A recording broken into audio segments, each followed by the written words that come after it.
네, 안녕하십니까. 아나운서 최유미입니다. 반갑습니다. 여러분, 요즘 아이 키우기 어떠신가요? 일하랴, 살림하랴, 또 육아까지. 아이 키우는 일이 만만치 않으실 겁니다.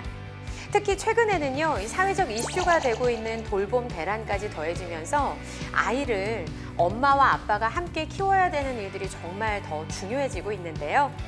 그래서 오늘 준비했습니다. 세상에서 가장 행복한 아빠.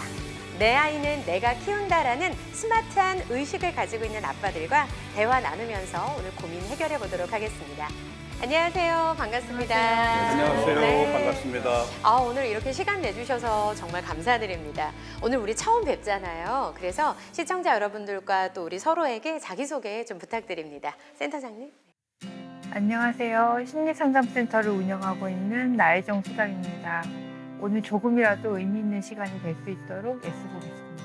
만나서 반갑습니다. 반갑습니다. 네, 저는 소아청소년과 교수로 있는 오재원이라고 합니다.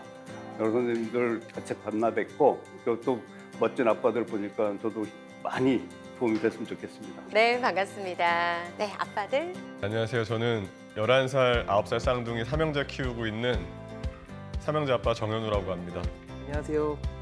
저는 마음 많은 10대 육아 초보 아빠 김건우 로이파파입니다. 감사합니다. 두 분 아주 잘생기셨어요.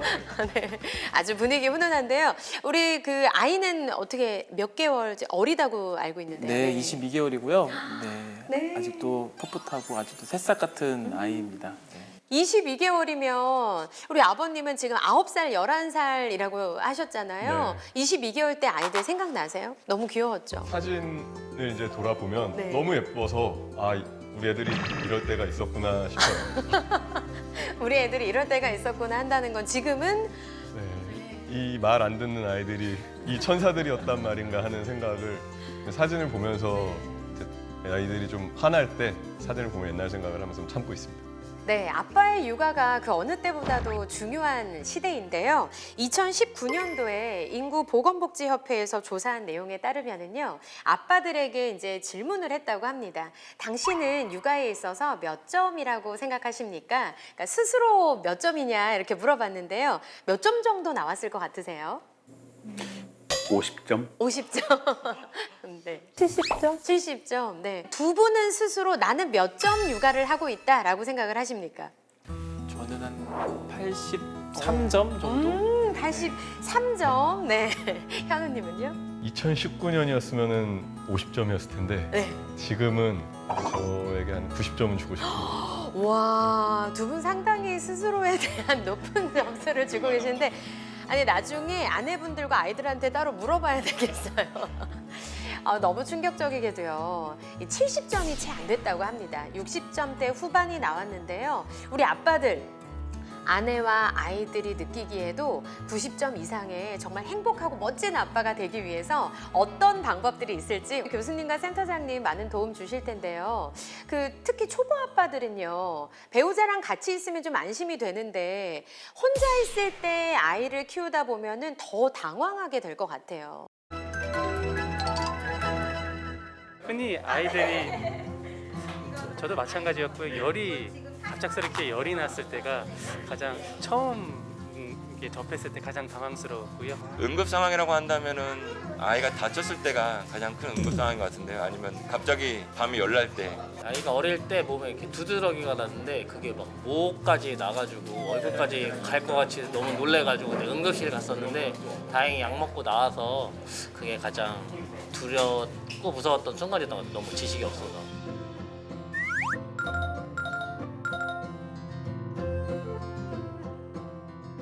두 분은 어떠세요? 혼자 아이들 이렇게 육아하다 보면은 아이들이 이렇게 좀 다치거나 뭐 죄책감이 들거나 그럴 때 없으셨어요? 저는 아이 키우면서 혼자 봤을 때 열이 날 때 참 그때 많이 당황했었어요.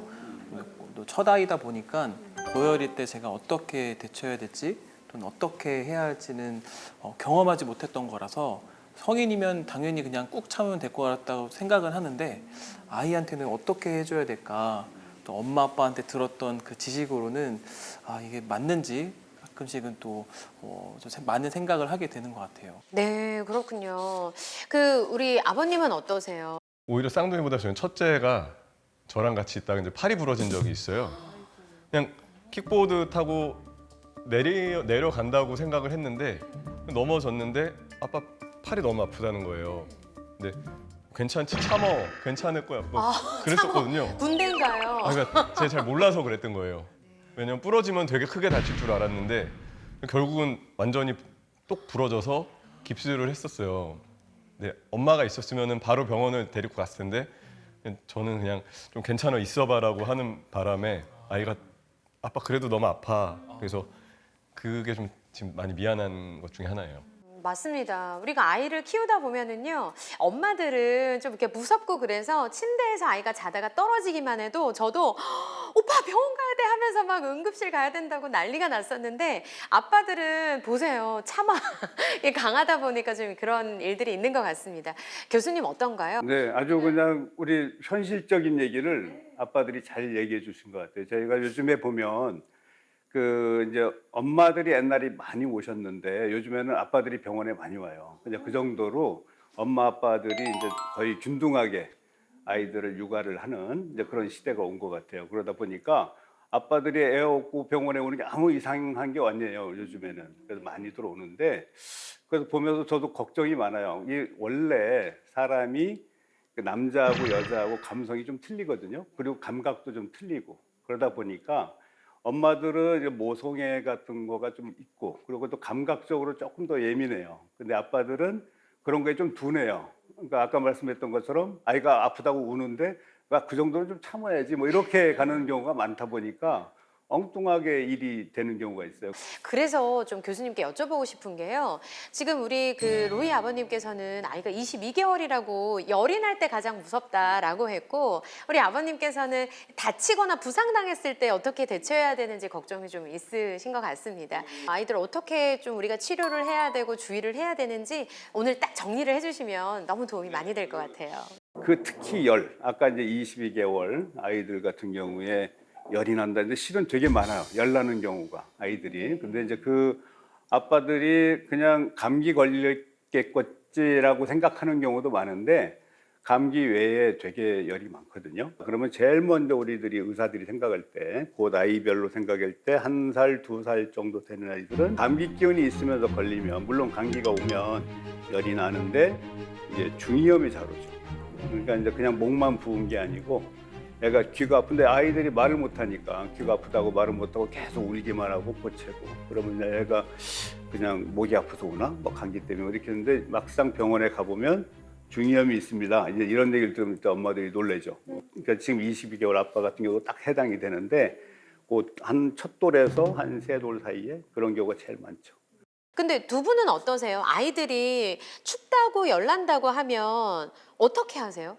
저는 그때 너무 헷갈렸던 게 차가운 물수건으로 좀 닦아주면서 열을 내려야 되는데 애가 계속 추워하니까 이불을 또 중간중간 덮어주기도 하고 막 그랬었어요. 두 분은 어떠셨어요? 저는 너무 당황해서 사실 해열제 먹이는 방법조차도 몰랐었어요.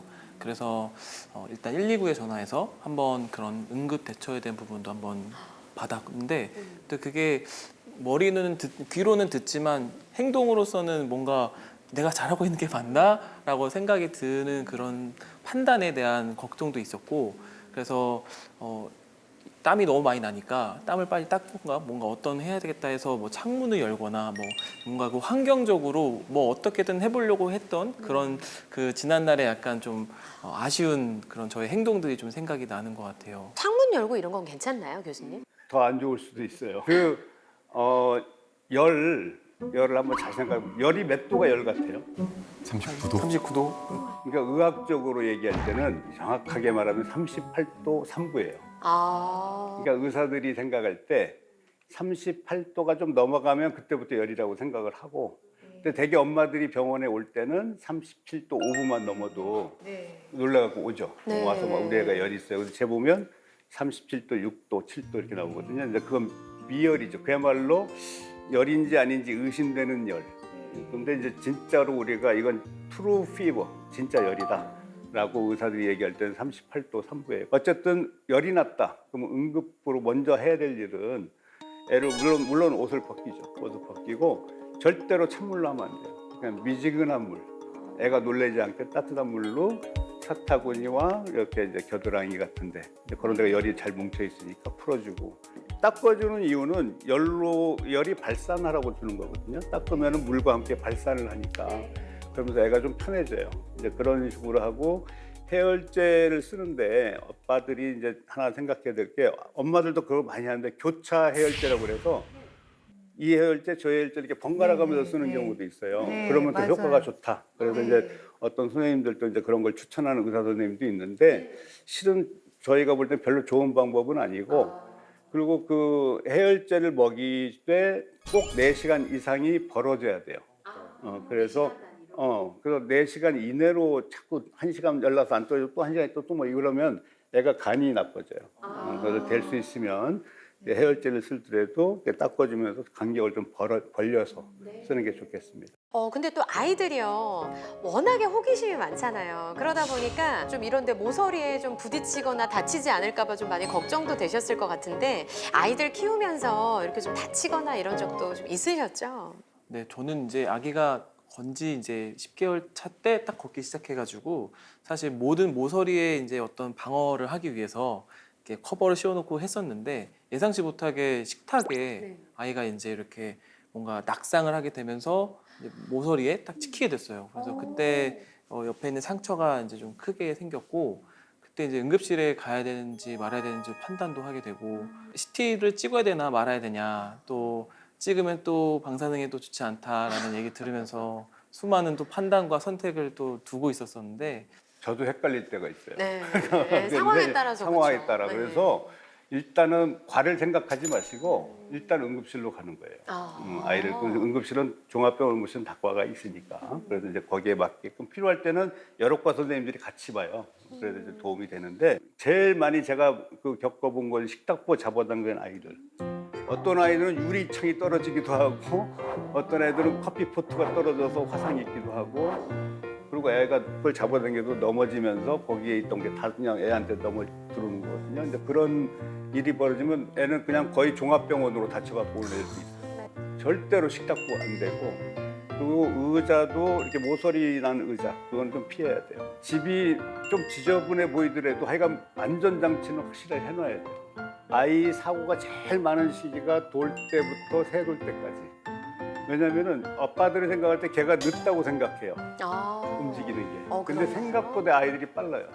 저하고 지금 9살, 11살 아이를 키우는 우리 아버님께서 굉장히 격하게 반성하면서 끄덕이는 모습을 보였거든요. 아버님은 아이들 지금 어렸을 때부터 지금까지 좀 어떤 때가 많이 좀 이렇게 무섭고 당황스럽고 그러셨어요? 제가 제일 놀랬던 거는 이제 막내가 4살 때 저랑 평상시처럼 그날 하루를 보냈어요. 근데 그 전날 사진 같이 찍은 것도 괜찮았는데 아침에 뭐가 이렇게 난 거예요. 금방 아침에 조금 났던 게 금방 온몸에 막 이렇게 나더라고요. 보니까 그 포도상구균 열상증후군이라고 해서 전신이 이제 감염이 된 거예요. 그래서 온몸이 화상 입은 것처럼 빨갛게 수포가 일어나서 그래서 바로 이제 입원을 하고 일주일 동안 이제 입원 치료를 했는데 그때가 제일 놀랐던 것 같아요. 아빠가 참 특이한 경우를 많이 겪었는데 그거가 상당히 드물기도 하지만 생기면 위험해요.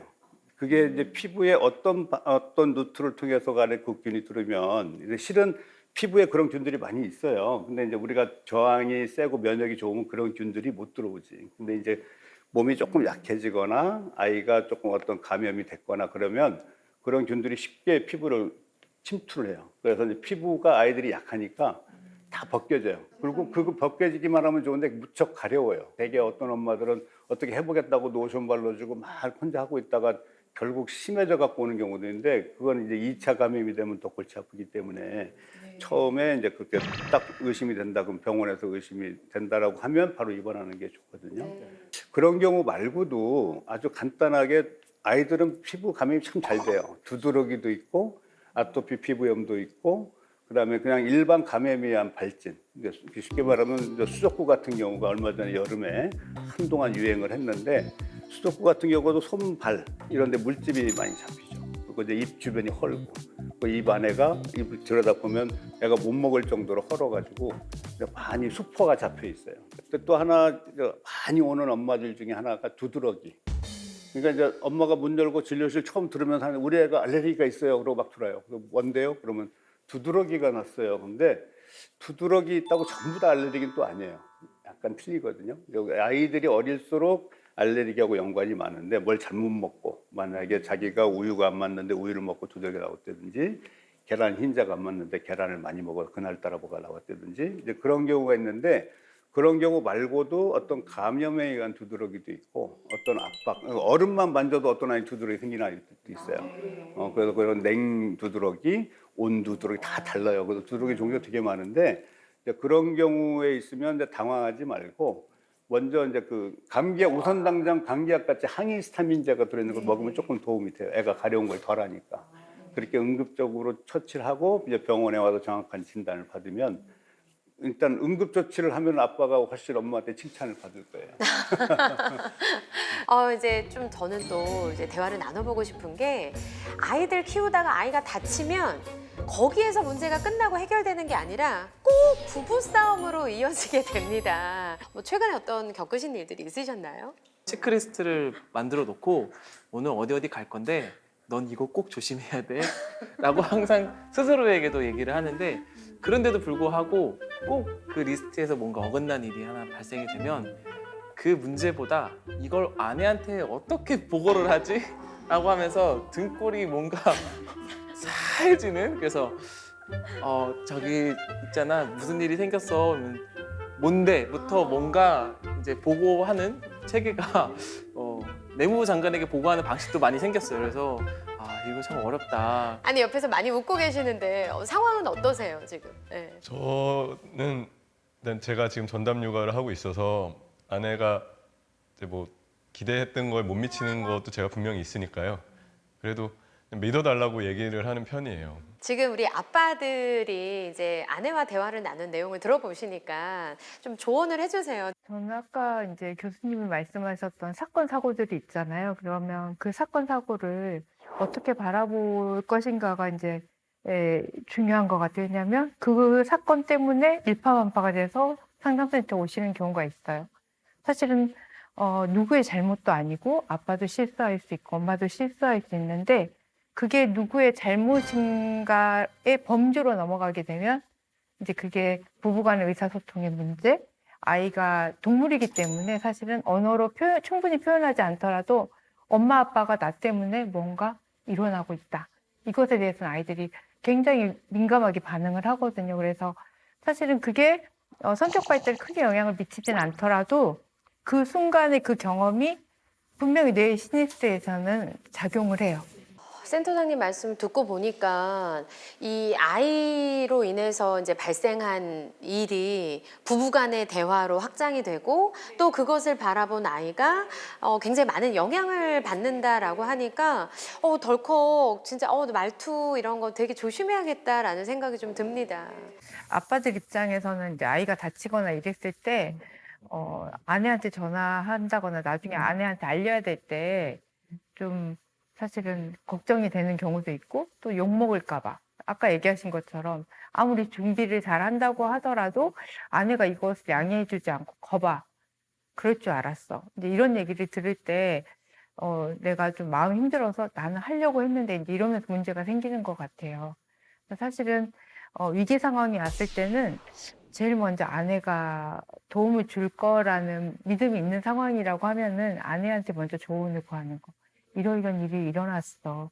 나는 당신보다는 키우는 데 있어서 양육하는 데 있어서 능력이 좀 부족한 것 같아.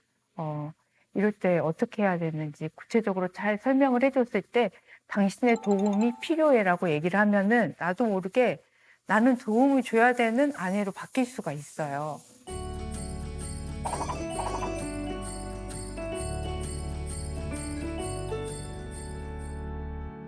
부부간의 대화도 너무 중요한데 아빠와 아이들과의 대화도 한번 살펴보고 올까요?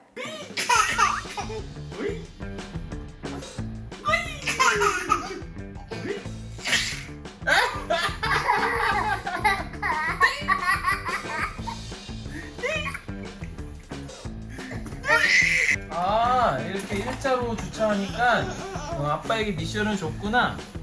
그러면 어떻게 하는 게 좋을까? 그래. 아우, 정말 너무 귀여워요.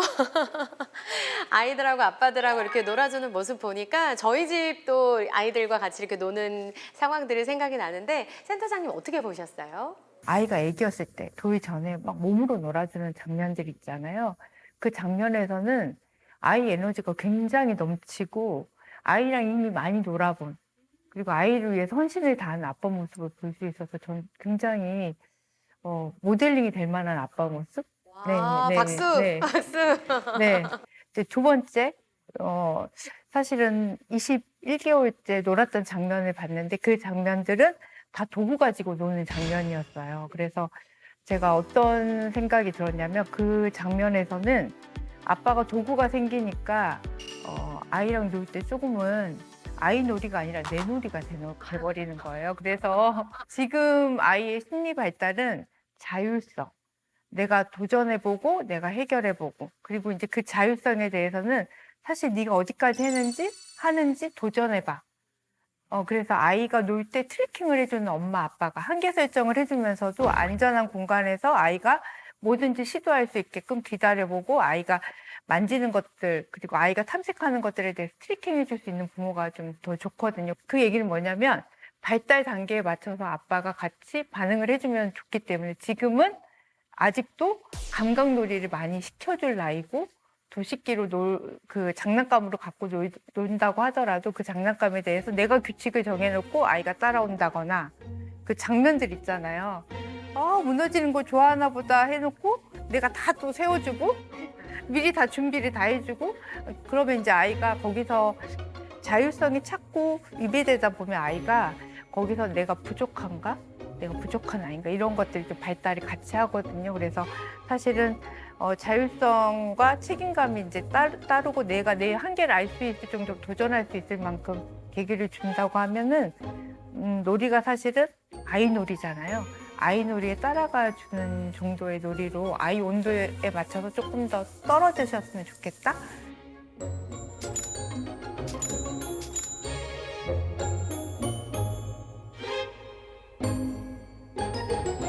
정선 읽어봐. 성재는 읽어봐. 분노가 나를 지배하는 이유는 내가 그걸 불렀기 때문인 거라는 분노를 거절할 수 있습니다. 정지. 분노가 나를 지배하는 이유는 내가 그걸 불렀기 때문입니다. 화를 내잖아. 아빠도 마찬가지야.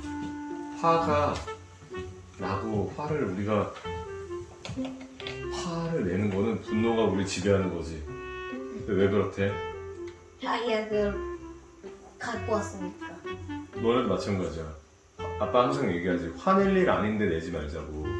맞아? 화낼 일이 아닌데 자꾸 화를 내면은 그냥 쓸데없이 싸우는 것밖에 안 돼. 아니야, 안 그럴 때도 있어. 야, 화내지 말자. 아니 이걸 근데 읽으면서 어떻게 사람이 화를 안 내? 아이들을 모아놓고 매일 그렇게 하신다는 게 굉장히 놀라웠어요. 그렇게 시간을 내서 아이들이랑 같이 시간을 지내고 잠자기 전까지 10분, 15분씩 매일 리추얼처럼 하신대요. 근데 그 장면에서 이제 아이들이랑 소통하는 장면을 보면은, 아이들한테 화를 가지고 주제로 아이랑 의사소통하는데 아이들 모두 학령기예요.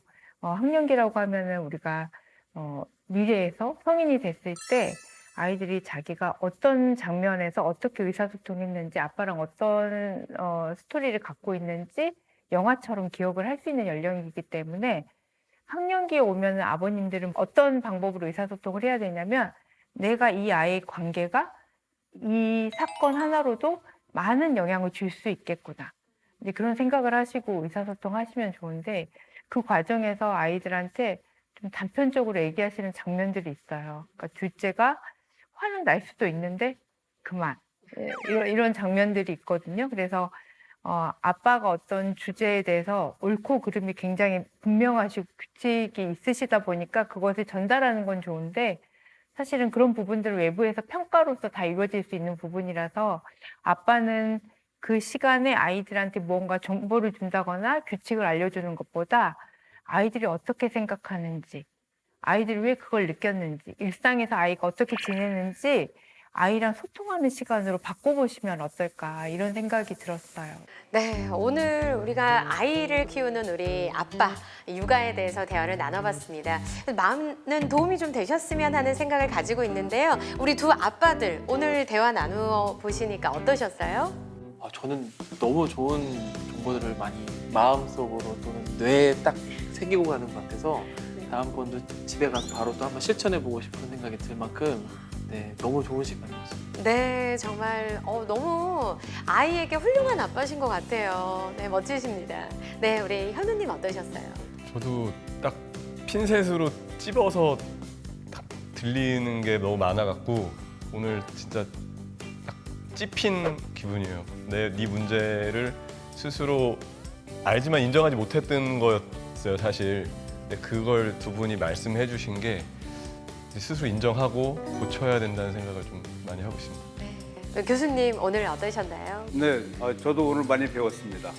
그 육아를 열심히 하는 아빠들을 대할 때 정말 앞으로는 더 잘 돼야겠다, 더 좋은 쪽으로 말을 많이 해줘야겠다라는 생각을 갖게 됐습니다. 네, 감사합니다. 우리 센터장님. 저는 유니카시 항상 굿 이너프 마더를 얘기를 했는데 굿 이너프 파더스 같아요. 네. 네. 감사합니다. 네, 오늘 아빠들과 우리 전문가분들과 함께한 시간 정말 많은 도움이 되었습니다. 시청자 여러분들께서도 그러셨길 바라면서 오늘 방송 마치겠습니다. 세상에서 가장 행복한 아빠 시청해주신 여러분 고맙습니다.